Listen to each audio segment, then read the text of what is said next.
तो पीवाईक्यूज एक तरीके से हम कर रहे हैं, या कोई भी इंपॉर्टेंट न्यूमेरिकल्स वाली सीरीज जो है वो हमने चला रखी है। इसमें अब जो है ऑप्टिक्स वाला चैप्टर जो है वो आपके पास रहता है।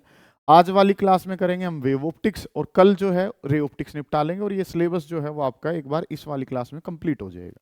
तो वेव ऑप्टिक्स से रिलेटेड क्या क्या क्वेश्चंस हैं, किस तरीके से चीज़ें जो हैं वो चलानी है, उनके बारे में एक बार ध्यान से समझेंगे। क्वेश्चंस जो हैं वो लगा रहे हैं। पहला जो सवाल है वो कुछ इस तरीके से, सुनेंगे सारे बच्चे ध्यान से, अच्छे क्वेश्चंस हैं, गौर कर रहे होंगे बेटे कि काम जो है वो आपने करना क्या कुछ है, सुने ध्यान से। तो पहला जो सवाल है उसके बारे में अगर हम बात करें, तो पहला जो क्वेश्चन है वो आपको क्या कह रखा है, ये रहा फर्स्ट क्वेश्चन।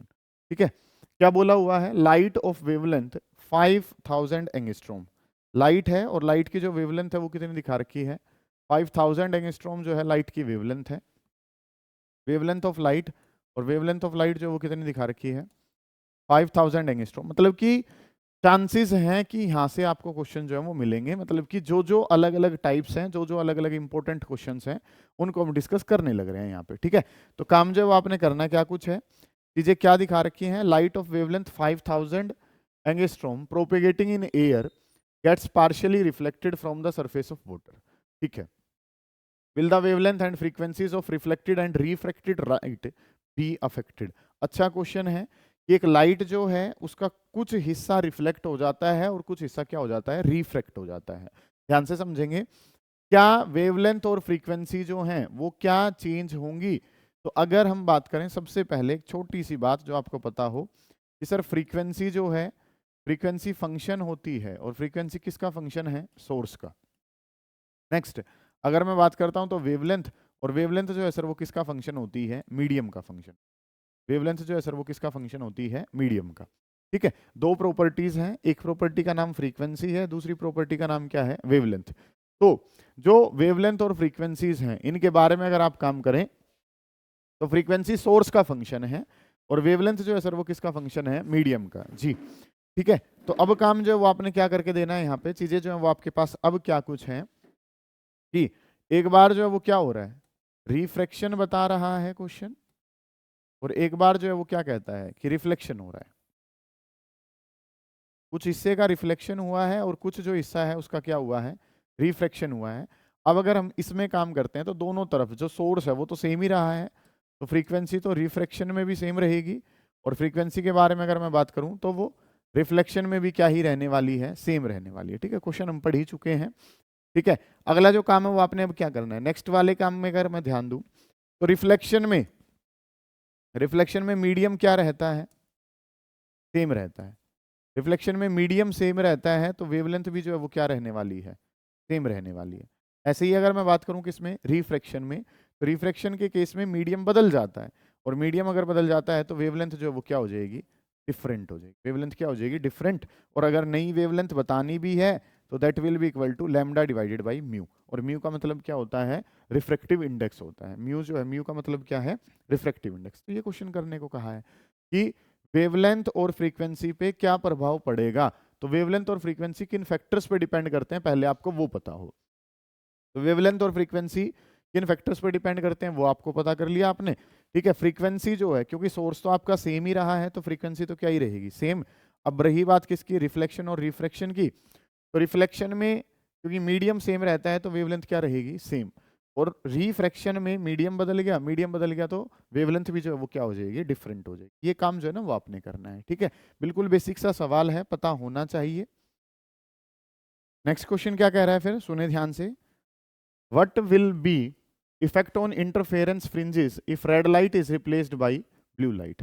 रेड लाइट को ब्लू लाइट से रिप्लेस आपने कर दिया, फ्रिंजेस पे क्या प्रभाव पड़ेगा।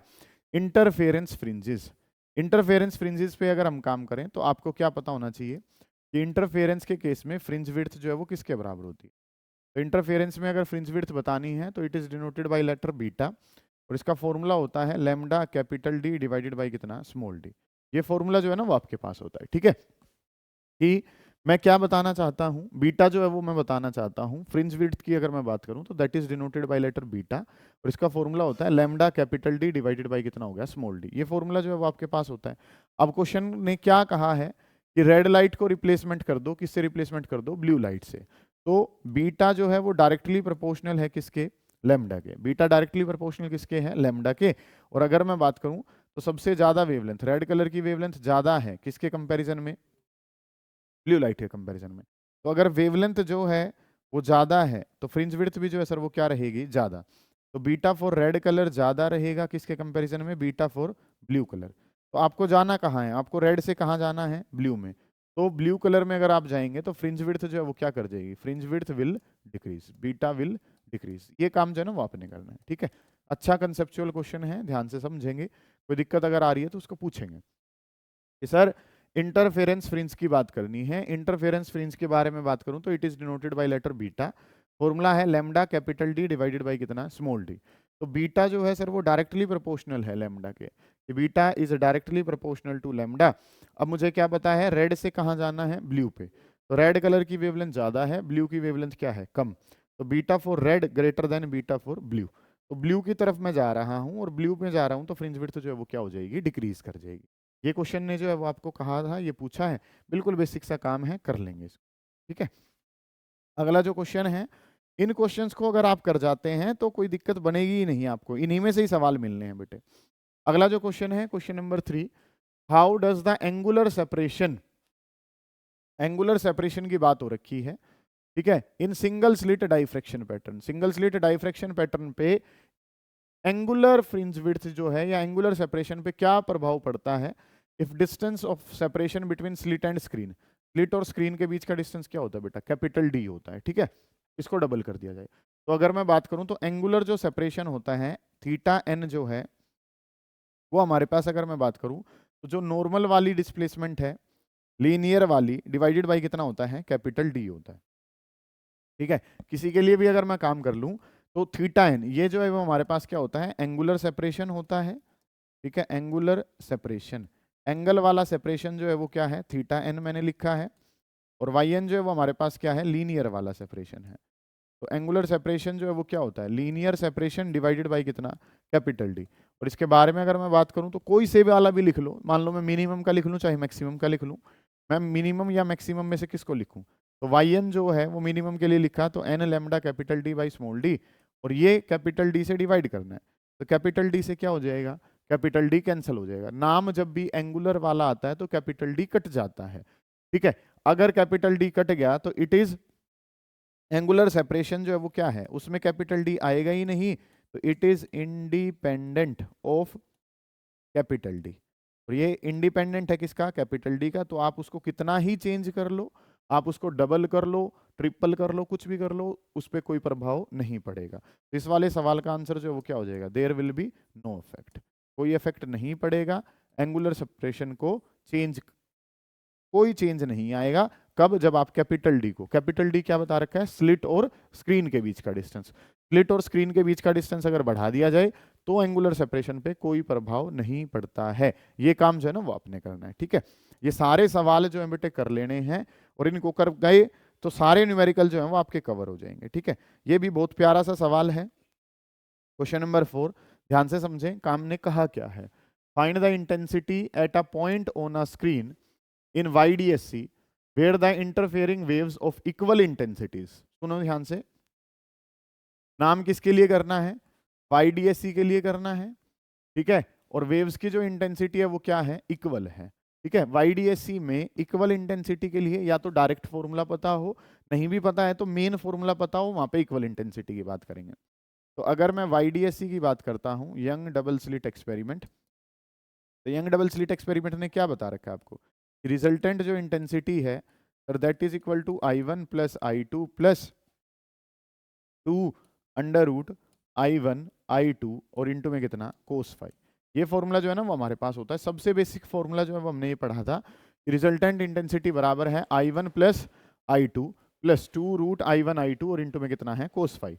तो अब इसमें स्पेशल केस क्या करना है सर? इसमें स्पेशल केस करना है, और स्पेशल केस करना है इफ I1 जो है वो किसके बराबर है? I2 के, और यही वैल्यू जो है वो किसके बराबर है? I के। Late I1 is equal to I2 और उस वैल्यू को कितना मान लिया? I आपने मान लिया। तो ये वैल्यू जब यहाँ पे हम रखते हैं तो रिजल्टेंट इंटेंसिटी अगर हम बताते हैं तो I1 की जगह I है, I2 की जगह I है, प्लस 2 की जगह 2 रूट I1 की जगह I, दूसरे वाला भी I और इंटू में कितना हो जाएगा? Cos phi. इस तरीके से काम कर लिया। कि रिजल्टेंट इंटेंसिटी बतानी है तो that will be equal to I1 plus I2 plus 2 root I1 I2 cos phi. हालांकि हम डायरेक्ट फॉर्मूला भी लगा सकते हैं, लेकिन मैंने आपको ये बेसिक समझाने के लिए इसको यहाँ से शुरू करा है कि I1 I2 दोनों बराबर हैं, तो ये वैल्यू अगर मैं यहाँ पे लिखता हूँ तो I plus I it will be 2I plus 2 I square का रूट करूंगा तो आई हो जाएगा, इनटू में कितना हो जाएगा, कोस फाई हो जाएगा। और 2I अगर मैं कॉमन ले लूँ तो 2I अगर मैं कॉमन लूँ तो 1 प्लस कोस फाई है, और 1 प्लस कोस फाई किसके बराबर है, 2 कोस स्क्वेयर 5/2। तो आंसर आ गया 4I इंटू में कितना, कोस स्क्वेयर 5 और डिवाइडेड बाई कितना है 2। ये काम जो है ना सर वो हमने करना है, मानते हो आप इतनी बात को? तो इस तरीके से चीजें जो है वो हमने कर ली कि 4I cos square 5 divided by 2। ये काम जो है ना वो आपके पास बना। मतलब कि आप तो चाहे डायरेक्ट रिजल्टेंट यही फॉर्मूला लगा सकते हैं कि resultant intensity is equal to 4I cos square 5 divided by 2। ये डायरेक्ट फॉर्मूला लग सकता है और यहाँ से काम बन सकता है आपका। चलो जी, अगला जो काम है, अगले के बारे में अगर आप ध्यान से समझें चीजों को तो कंसेप्ट जो है वो आपने क्या करना है, इतना काम डन हो गया आपका। अब अगली जो बात है वो आपके पास क्या रहेगी कि आपने यहाँ पे ये फाई का मतलब तो क्या होता है, एंगल, फेज डिफरेंस है। आपको कब आंसर निकालना है, जब पाथ डिफरेंस एक बार कितना है λ/4 और एक बार कितना है λ/3। इसके लिए काम जो है वो आपने करना है। चलो जी, तो फर्स्ट पार्ट अगर हम लगाएं तो आपको जो पाथ डिफरेंस है वो λ/4 गिवन है। तो इस तरीके से हमारे पास एक वेव जो है वो होती है, ये आपके पास एक वेव है, इसमें अगर मैं बात करूं तो यहाँ पे एंगल जो है वो कितना है 2π, और यहाँ तक का जो ये डिस्टेंस है that is lambda. Complete wave के लिए अगर हम बात करें तो एक कंप्लीट वेव की लेंथ जो है वो कितनी होती है लैम्डा, और उसके लिए एंगल जो है वो कितना है 2π है। तो अगर मैं लैम्डा के लिए बात करूं तो लैम्डा के लिए जो एंगल है वो कितना है 2π है। λ/4 के लिए अगर बात करूंगा तो λ/4 के लिए कितना है 2π डिवाइडेड बाई 4। तो 2 से ये 2 कट जाएगा, आंसर कितना आ जाएगा पाई डिवाइडेड बाई 2। आंसर कितना आ जाएगा, पाई डिवाइडेड बाई 2 के बराबर आ जाएगा। क्योंकि यहाँ पे जो हमने यूज करना है दैट इज योर एंगल, और आपको जो दिखा रखा है दैट इज योर डिस्टेंस। तो डिस्टेंस और एंगल में रिलेशन पता हो कि एक वेव कितना डिस्टेंस कवर करती है लैम्डा, और एंगल कितना है उसके कोरस्पॉन्डिंग 2π। तो लैम्डा के लिए 2π है तो λ/4 का बताऊंगा, तो एंगल पता कर लिया। यहाँ पे रिजल्टेंट वाले में पुट कर लेते हैं इसको। रिजल्टेंट इंटेंसिटी किसके बराबर है 4I कोस स्क्वेयर 5 की जगह कितना 5/2 और इंटू में कितना हो गया ये 2 हमारे। ठीक है, रिजल्टेंट इंटेंसिटी कितनी आ गई 4I कोस स्क्वेयर 5/2। 5 की जगह कितना है π/2 और 2 से और डिवाइड करना है। तो ये जो काम है ये क्या बन गया 4I, ये कितना हो गया कोस π/4। कोस π/4 का मतलब 1/√2 का स्क्वेयर आपने करना है। तो ये 4I हो गया, और 1 का स्क्वायर 1, √2 का 2 हो गया। तो ये आंसर कितने पे कैंसिल कर देगा इसको 2I पे। यहाँ पे जो आंसर है सर वो किसके बराबर हो गया 2I के बराबर। नेक्स्ट जो काम है वो λ/3 के लिए करना है। तो λ/3 के लिए करूँ तो लैम्डा के लिए जो एंगल है वो कितना है 2π। मुझे λ/3 के लिए बताना है, तो λ/3 के लिए एंगल बताऊंगा तो 2π डिवाइडेड बाई कितना 3। इस तरीके से काम करना है। और इस पर अगर हम ध्यान दें तो रिजल्टेंट इंटेंसिटी अगर बतानी है तो that will B 4I cos square 5/2। Cos square 5 की जगह कितना है 2π/3, किससे और डिवाइड कर दो 2 से, और इस सारे का क्या कर दो होल स्क्वेयर कर दो। 2 से ये वैल्यू 2 पे कट जाएगी, कोस π/3 कोस 60, और कोस 60 की वैल्यू कितनी होती है 1/2 का स्क्वायर करूंगा कितना हो गया 1/4।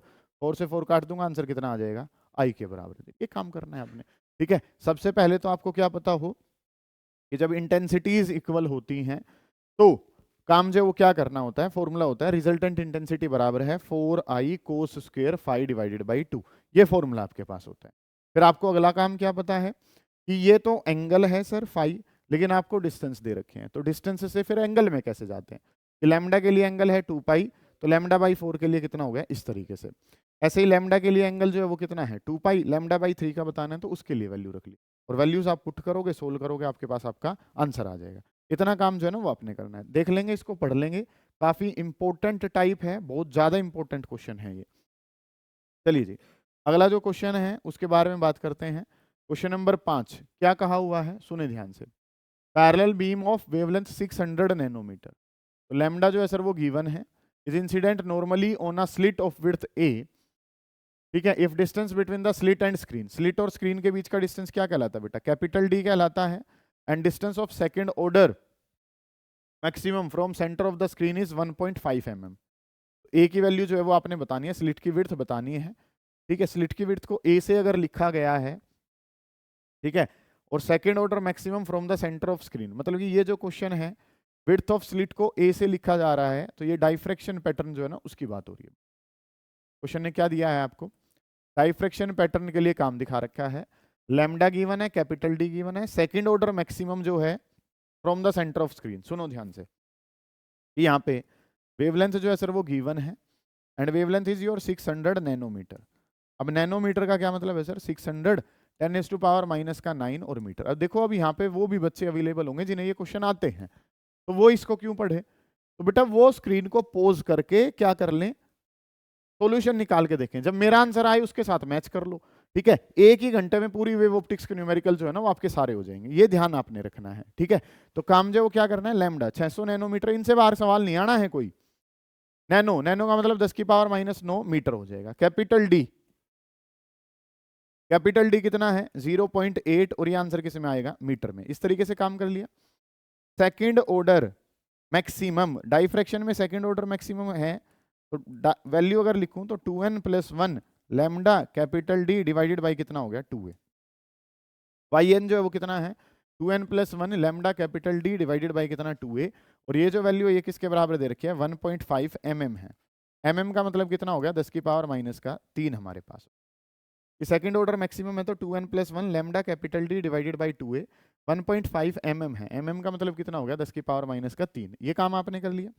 अब सेकंड ऑर्डर है सर, तो n की जगह 2 रख दो, n की जगह 2 रखा तो कितना हो जाएगा, ये 2 2 जा 4 5 lambda capital D divided by कितना हो गया 2a, and this value is equals to 1.5 10⁻⁻3। अब देखो यहाँ से इस वाले क्वेश्चन के बेसिस पे आपको ये पता चल जाना चाहिए कि मैक्सिमम की लोकेशन क्या है।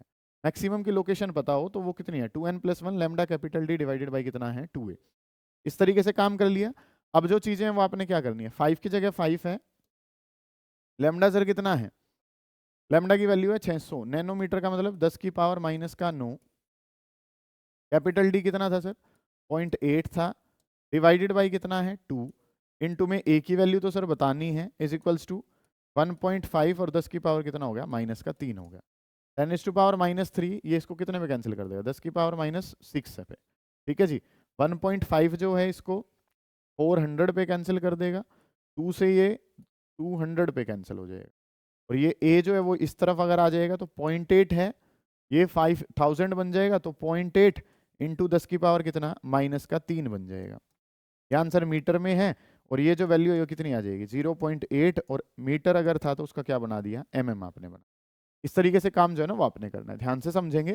किसी बच्चे को कोई दिक्कत अगर आ रही है तो वो पूछ रहा होगा भाई, ठीक है, कि काम जो है वो हमने क्या करना है, वेवलेंथ पता है, कैपिटल डी पता है, ये मैक्सिमम वाली कंडीशन पता हो, ये मैक्सिमम वाली कंडीशन आती कब है, उस वैल्यू को पुट करूंगा, सोल्व करूंगा, मेरा आंसर आ जाएगा, दैट्स ऑल, ठीक है। ये काम जो है वो आपने कर लिया।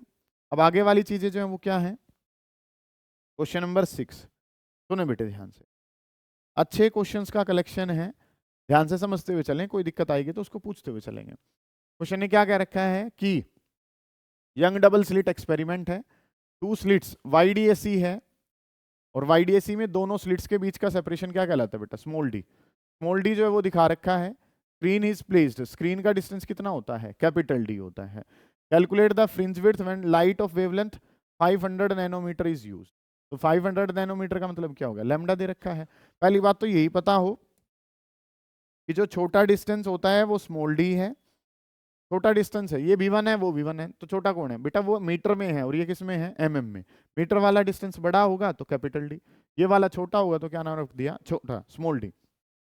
चलिए, गिवन जो है वो क्या कह रखा है सर, ए पार्ट के बारे में बात करें तो wavelength is given to you as 500 nanometre है, कैपिटल डी जो है वो कितना दे रखा है 1 मीटर दिखा रखा है, स्मॉल डी जो है सर वो कितना दे रखा है 1 mm दिखा रखा है। 500 नैनोमीटर अगर है तो नैनो का मतलब क्या होता है सर, नैनो, नैनो का मतलब कितना है 10⁻⁻9, और ये आंसर किस में है, मीटर में है। अगला जो काम है सर वो क्या करना है, ये 1 mm है, mm का मतलब कितना हो गया 10⁻⁻3, और ये आंसर किस में आ गया, मीटर में। इस तरीके से काम आपने कर लिया कि चीजें जो है सर वो आपने क्या करनी है, लैम्डा पता है 500 नैनो, 10 की पावर माइनस का 9।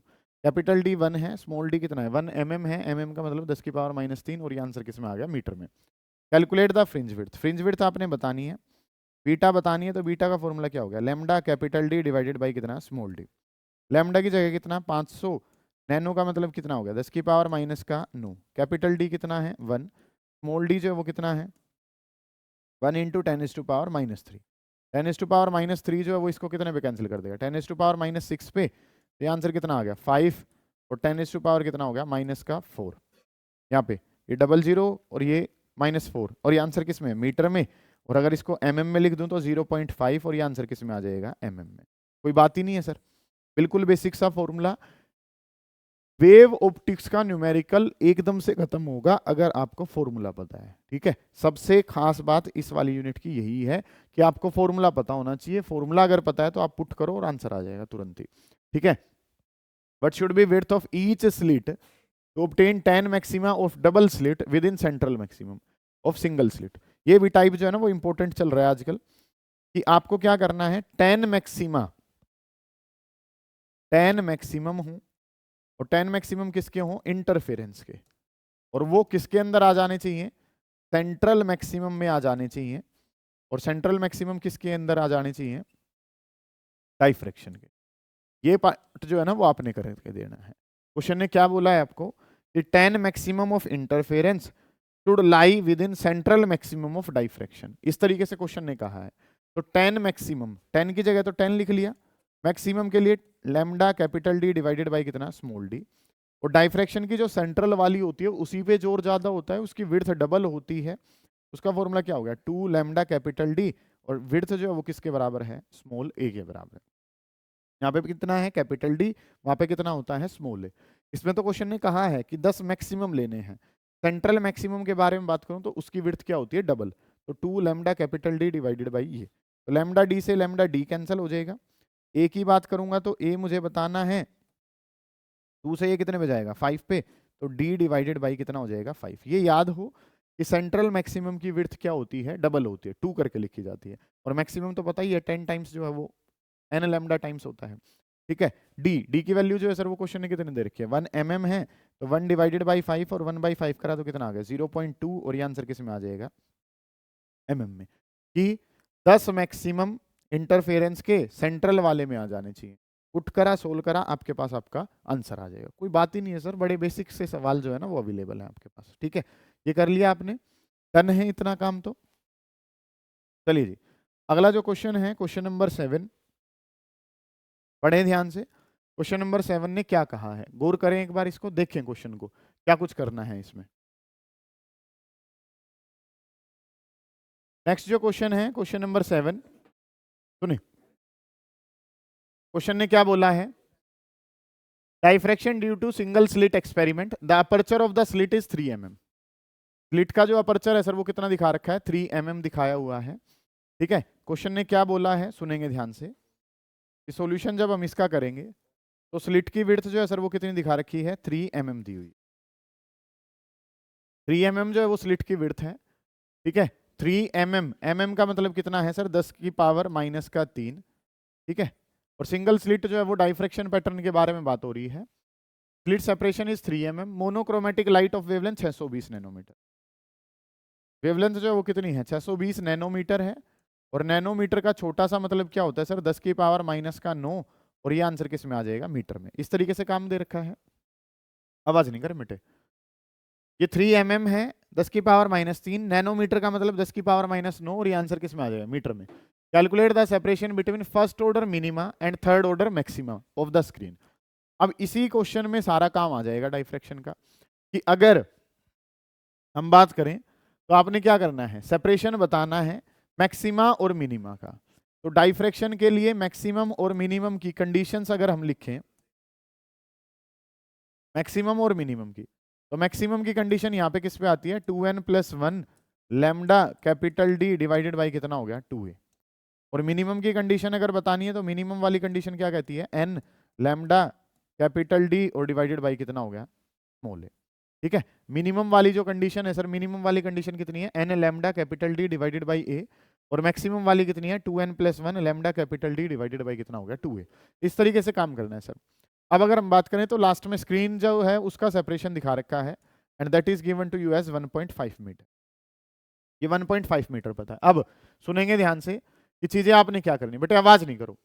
तो अगला जो काम है सर वो आपने क्या करना है, कौन सा लेना है, फर्स्ट ऑर्डर मिनिमा, मिनिमा का फर्स्ट लेना है। तो एन की जगह फर्स्ट लेना है, तो 1 lambda capital D divided by कितना हो गया ए।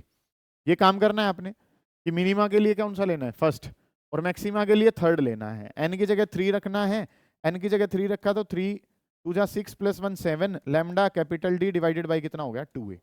ये वैल्यू जो है वो किसकी होगी, मैक्सिमम वाले की। दोनों का जो है वो क्या बताना है आपने, सेपरेशन, मतलब कि बड़े में से किसको माइनस कर दो, छोटे। इसका कोफिशिएंट कितना है 1, ये 7/2 का मतलब 3.5।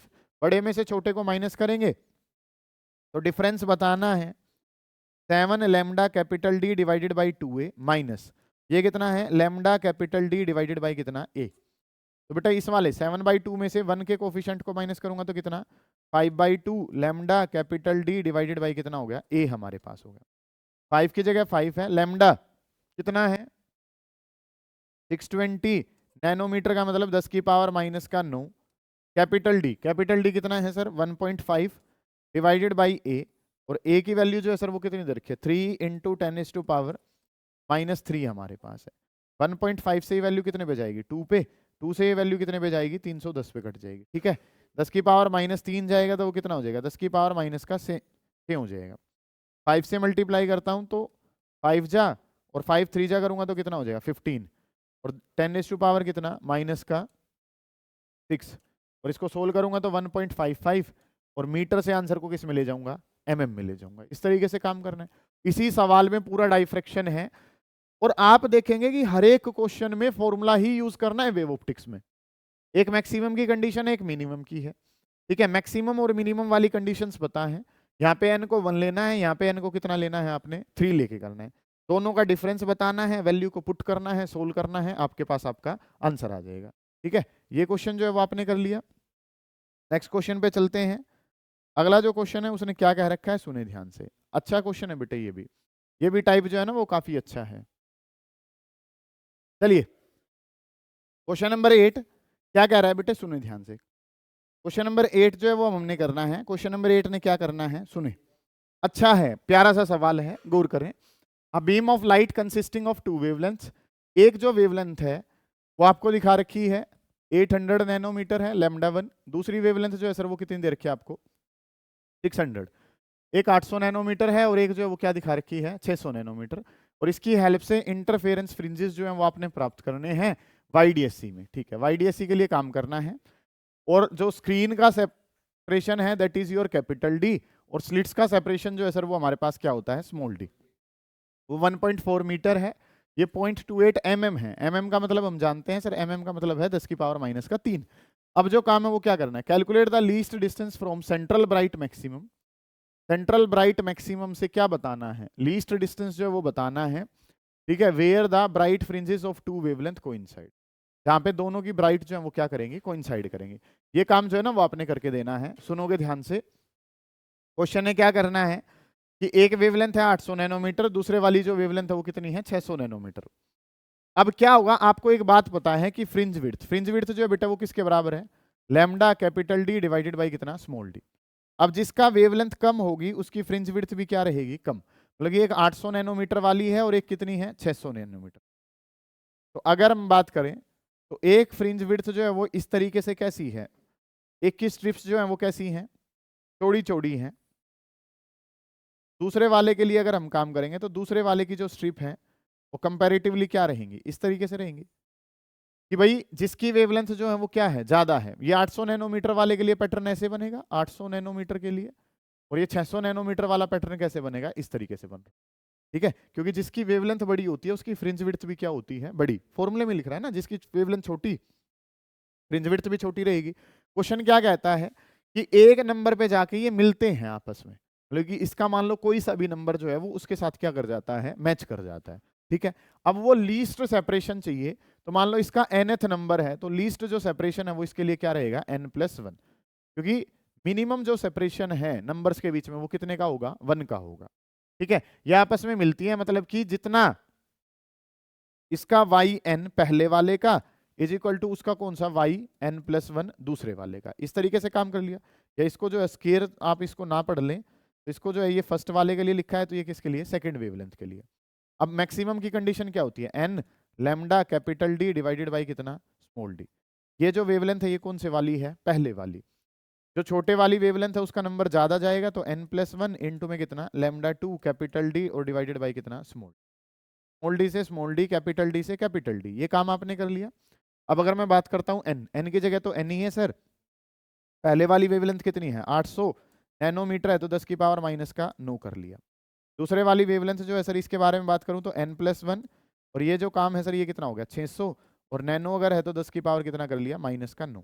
10 टू पावर माइनस 9 कैंसिल हो गया, 2 जीरो से 2 जीरो, 2 3 जा, और ये आंसर 2 4 जा। तो ये जो काम है सर क्या बन जाएगा, 4n बराबर है किसके 3n प्लस 3, 3n को माइनस कर दूंगा तो n, और n किसके बराबर आ गया, n बराबर आ गया, और n का आंसर किसके बराबर है 3 के बराबर है। अब काम जो है ये yn अगर बताना है तो y3 पे बताना है, तो n की जगह 3 रखा तो 3 lambda 1 capital D divided by कितना हो गया स्मॉल डी।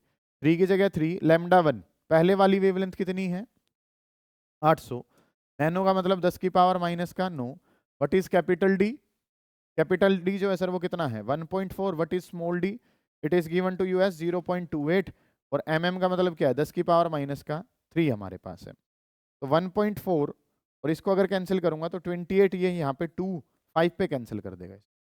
ठीक है, इसकी मल्टीप्लाई अगर मैं करता हूं तो ये 3 24 5 जा कितना हो गया 120 हो गया, 2 जीरो इसके पास है, 3 ये हैं, 5 जीरो कैंसिल होंगी, 10 की पावर कितना बन जाएगा माइनस का 4 हो जाएगा, 10 टू पावर माइनस का 4, और इसको अगर मैं कैंसिल करता हूं तो ये कितना बन जाएगा 12, 10 की पावर माइनस 3 बनेगा, तो 12 mm जो है वो आपके पास आंसर आ जाएगा। क्वेश्चन ने क्या कहा है ध्यान से समझो, दो वेवलेंथ है, एक वेवलेंथ कम है एक वेवलेंथ ज्यादा है, जहां पे वेवलेंथ ज्यादा होगी वहां पे ये स्ट्रिप भी क्या रहेंगी, चौड़ी रहेंगी। ठीक है, यहाँ पे ये जो वेवलेंथ है ये क्या रहेगी आपकी, कम रहेगी। इस तरीके से काम कर लिया। अगला जो काम है इसका nth वाला उसके लीस्ट नंबर से मैच कर रहा है, तो n प्लस 1th नंबर जो है वो मान लिया, उससे n की वैल्यू निकाली, किसी भी में पुट कर लो, उसमें कर लो इसमें कर लो, आंसर जो है वो किसका आ जाएगा वाई एन का आंसर जो है ना वो आपके पास आ जाएगा। ये काम जो है ना वो आपने करना है। ठीक है जी, अगला जो सवाल है क्वेश्चन नंबर 9, अच्छा इंपॉर्टेंट क्वेश्चन है, बताइए आपको पहले से ही कि why are coherent sources necessary to produce a sustained interference pattern. ठीक है, या इस क्वेश्चन को अगर मैं और दूसरे फॉर्मेट में पूछूं, what are various conditions to obtained sustained interference pattern. Sustained interference pattern की 3 कंडीशन है। Number 1, sources must be coherent, light must be monochromatic, intensity of both the waves should be same.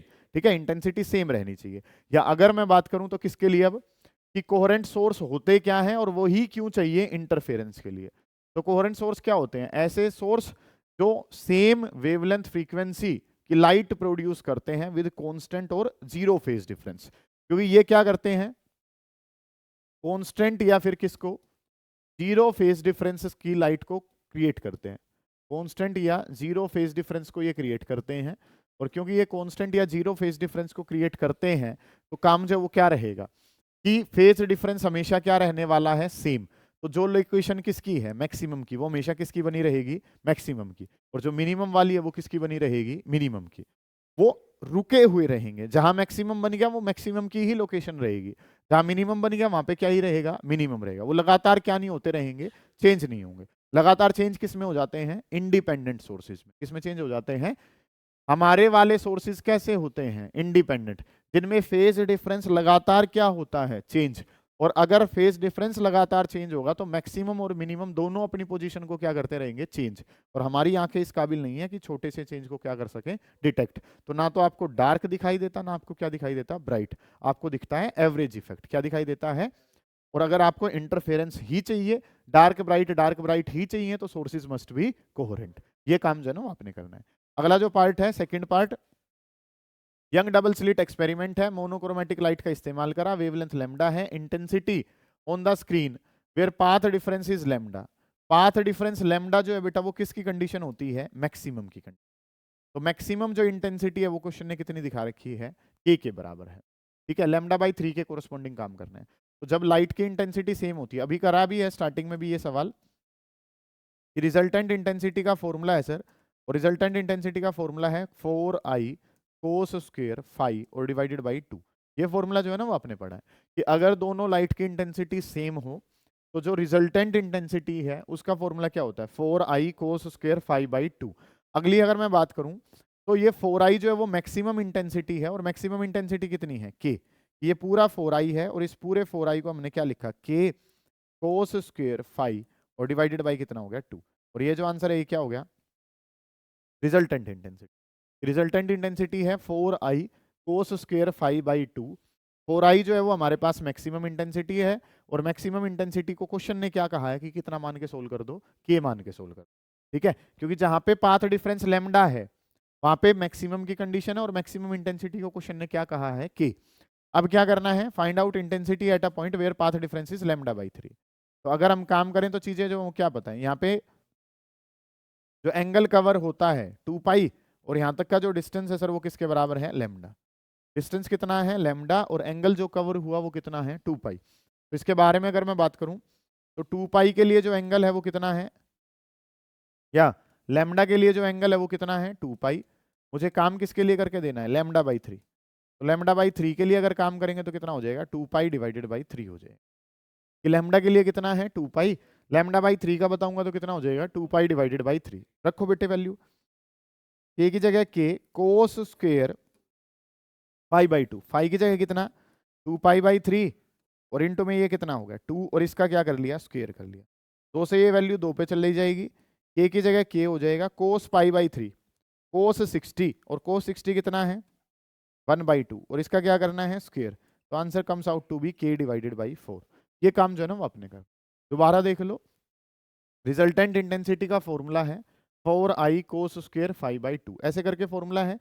जहां पे maximum नाम है, question ने क्या कहा है, मैक्सिमम नाम नहीं लिया, क्वेश्चन ने कहा है कि जहां पे पाथ डिफरेंस लैम्डा है, जहां पे पाथ डिफरेंस लैम्डा है वो किसको कोरस्पोंड करता है, लैम्डा को, वो मैक्सिमम को, और मैक्सिमम की वैल्यू को क्या कहा गया, के। तो 4i मैक्सिमम होता है, उसको क्या कह लो, के। अब इसको एंगल की टर्म में कन्वर्ट करके पुट करते हैं, सोल्व करते हैं, आपके पास आंसर आ जाता है। इतना काम तो आपने पढ़ ही रखा है। चलिए अगला जो टाइप है, पढ़ें ध्यान से, क्वेश्चन नंबर 10th। क्या कह रखा है, two wavelength of sodium light, दो वेवलेंथ दिखा रखी हैं। एक वेवलेंथ जो है सर वो 590 है, और दूसरी जो वेवलेंथ है 596 है। ऐसे करके काम कह रखा है, एक वेवलेंथ 590 है, दूसरे वाली 596 है। दोनों का इस्तेमाल करा डाइफ्रैक्शन के लिए, जिसमें सिंगल स्लिट का जो अपर्चर है स्मॉल ए वो कितना दे रखा है, 2 × 10⁻⁻⁴। Distance between slit and screen, slit और स्क्रीन के बीच का डिस्टेंस बेटा क्या कहलाता है, कैपिटल डी कहलाता है। Calculate the separation between position of first maxima of the diffraction pattern obtained in the 2 cases. कोई बात नहीं, एक जो केस है वो फर्स्ट मान लेते हैं पहली वेवलेंथ का, दूसरा केस जो वो किसका मान लेते हैं, दूसरे वाली वेवलेंथ। पहले वाली वेवलेंथ कितनी दे रखी है सर, 590 नैनोमीटर, 590, और क्योंकि नैनोमीटर है तो 10⁻⁻⁹ और ये आंसर किस में है, मीटर में। दूसरी वेवलेंथ जो है सर वो λ2 है, and that is given to you as 596 nanometre है तो 10⁻⁻⁹ और ये भी आंसर किस में है, मीटर में। एक वेवलेंथ 590 नैनो का मतलब 10⁻⁹, दूसरी 596 नैनो का मतलब 10⁻⁹, और ये भी आंसर किस में है, मीटर में है। डाइफ्रैक्शन पैटर्न को ये स्टडी करते हैं। ए की वैल्यू कितनी दे रखी है, 2 × 10⁻⁻⁴, और ये आंसर किस में आ जाएगा, मीटर में। तो स्मॉल ए कितना है, 2 × 10⁻⁻⁴, और ये आंसर किस में आ जाएगा, मीटर में। ऐसे करके काम क्या रखा है, ठीक है। और कैपिटल डी जो है सर वो कितना दे रखा है, 1.5 metre. What is capital D, 1.5 metre है। कैपिटल डी की अगर मैं बात करूं तो that is given to you as 1.5 metre. इतना काम जो है वो आपने कर लिया। सेपरेशन बताना है first maximum of either side. Diffraction में मैक्सिमम की कंडीशन, डाइफ्रैक्शन में मैक्सिमम की कंडीशन क्या होती है बेटे, डाइफ्रैक्शन में मैक्सिमम की कंडीशन है 2n + 1 lambda capital D divided by कितना, 2a। ये फॉर्मूला है। n की जगह 1 रखता हूं तो 2 + 1 कितना हो जाएगा, 3 हो जाएगा, ठीक है। n की जगह कितना हो जाएगा, 1, तो वैल्यू बन जाएगी 3। तो यहाँ पे पहले वाले के लिए लिखूंगा तो 3 λ1 कैपिटल डी डिवाइडेड बाई कितना, 2a। इस वाले के लिए लिखूंगा तो मान लो इसको फर्स्ट के लिए लिख लेते हैं, इसको y डैश लिख देता हूं, मान लो ये कितना हो जाएगा, 3 λ कैपिटल डी डिवाइडेड बाई कितना 2a। बस अंतर क्या है कि यहाँ पे लैम्डा 1 है और वहाँ पे कितना है लैम्डा 2 है। ये लैम्डा 1 के लिए, वो लैम्डा 2 के लिए। अब वेवलेंथ बड़ी कौन सी है, ये वाली वेवलेंथ बड़ी है, तो बड़े वाले में से किसको माइनस करके दो, छोटे को। ऐसा क्वेश्चन ने कहा है। तो डेल्टा वाई बताना है, फेज डिफरेंस बताना है, तो ये वो सेपरेशन इनमें बताना है। तो वाई डैश माइनस में क्या कर लिया वाई। अलग अलग निकाल के सोल्व करोगे उससे बेहतर क्या है कि एक वैल्यू निकाल लो, दोनों का पहले डिफरेंस निकाल लो, फिर पुट कर लेंगे वैल्यूज को। तो ये वैल्यू कितनी है 3 lambda 2 capital D divided by कितना 2a माइनस, इसके बारे में बात करूं तो 3 lambda 1 capital D divided by कितना 2a। तो अगर मैं 3 capital D divided by 2a को कॉमन ले लूं तो क्या बन जाएगा लैम्डा 2 माइनस का लैम्डा 1। इस तरीके से काम करना है। 3 की जगह 3 है सर, कैपिटल डी की जगह 1.5 डिवाइडेड बाई 2 की जगह 2, ए कितना दे रखा है सर क्वेश्चन ने, ए जो है वो कितना है 2 इंटू 10⁻⁴ माइनस का 4 हमारे पास है।